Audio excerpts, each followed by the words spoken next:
Moda zany a lehilahy lehibe ray aman-dreny azy mody dia avy eo tontolivo dia fianakaviana rehetra. Asio présentation aloha foirana fadiny Erika sa Ary ay averiko anatin'ilay solomaso dia mitovy. Dia iza le tao aloha foirana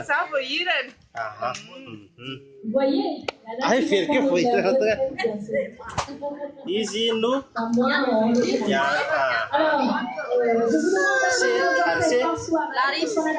Larissa